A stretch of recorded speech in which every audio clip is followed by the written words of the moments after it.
মুহূর্তে আগারগাঁওয়ের নির্বাচন কমিশন থেকে যোগ দিয়েছেন সহকর্মী সুলতানা জাহান মিতু।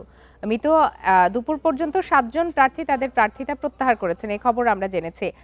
আজ তো বিকাল 5টা পর্যন্ত এই প্রার্থিতা প্রত্যাহারের কার্যক্রম চলবে। এ বিষয়ে আপনার কাছে কি তথ্য রয়েছে, আর প্রতীক বরাদ্দ দেওয়া হবে আগামীকাল থেকে, সে বিষয়ে নির্বাচন কমিশনের প্রস্তুতি কতটা?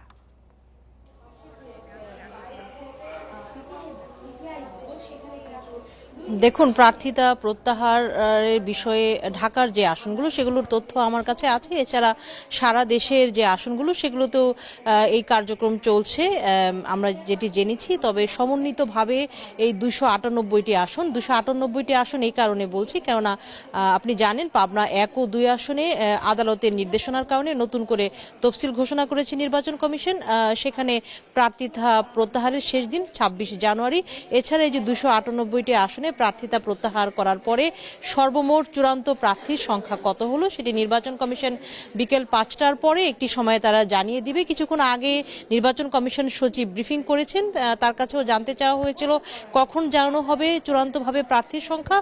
তিনি আসলে বললেন এটি কিছুটা সময় লাগবে। সারা দেশের 298টি আসনে রিটার্নিং কর্মকর্তার কার্যালয় থেকে যে তথ্যগুলো আসবে সেগুলো যোগ করে বলতে তাদের কিছুটা সময়ের প্রয়োজন। এছাড়া বিকেলেও কিন্তু একাধিক দলের পক্ষ থেকে সংবাদ সম্মেলন ডাকা হয়েছে।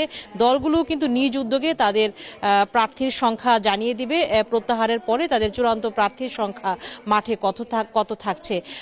এছাড়া এই যে প্রার্থিতা প্রত্যাহার চলছে সারাদিন। আগামীকাল প্রতীক বরাদ্দ হবে রিটার্নিং কর্মকর্তার কার্যালয়গুলো থেকে, এবং সেই প্রতীক বরাদ্দের পরে 22 জানুয়ারি থেকে আনুষ্ঠানিকভাবে প্রচারণা শুরু করতে পারবেন প্রার্থীরা। তবে যেটি দেখা যায় সাধারণত প্রতীক বরাদ্দের পরপরই প্রচারণা শুরু হয়ে যায়, সেরকম কোনো বিধিনিষেধ আসলে নেই।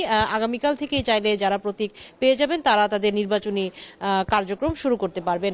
এছাড়া আজ পোস্টাল ব্যালট নিয়ে নির্বাচন কমিশনের একটি বড় সভা রয়েছে। সেখানে প্রতিটি রাজনৈতিক দল থেকে প্রতিনিধিরা থাকবেন। পোস্টাল ব্যালট নিয়ে তাদেরকে নির্বাচন কমিশন যেমন ব্রিফিং দিবে, সেই সাথে নানা বিষয় বা দ্বিধা যেগুলো আছে পোস্টাল ব্যালট নিয়ে আমরা দেখেছি গত কয়েকদিন ধরেই নানা ধরনের বিতর্কের জন্ম হয়েছে, সেসব নিয়েও নির্বাচন কমিশন দলগুলোর সাথে কথা বলবে। কিছুক্ষণ আগে নির্বাচন কমিশনে এসেছিলেন সুইডিশ রাষ্ট্রদূত। তিনি নির্বাচন কমিশনের কাছে চলমান আইন শৃঙ্খলা পরিস্থিতি নিয়ে জানতে চেয়েছিল। নির্বাচন কমিশন জবাবে বলেছে নির্বাচনের আগে আইন শৃঙ্খলা নিয়ে এখন পর্যন্ত কোনো শঙ্কা নেই। এআই সৃষ্ট গুজব একটি বড় মাথা ব্যথার কারণ। এটি নিয়ে আসলে বিভিন্ন পক্ষের কাছে নির্বাচন কমিশন সহায়তা চেয়েছে। সব মিলে প্রার্থিতা প্রত্যাহারের আর মাত্র ঘণ্টাখানেক বাকি আছে। এরপরে আসলে আর সুযোগ থাকছে না প্রার্থীদের চূড়ান্তভাবে প্রার্থিতা প্রত্যাহার করার। এখন পর্যন্ত এই ছিল সবশেষ। জানাচ্ছিলেন সহকর্মী সুলতানা জাহান মিতু।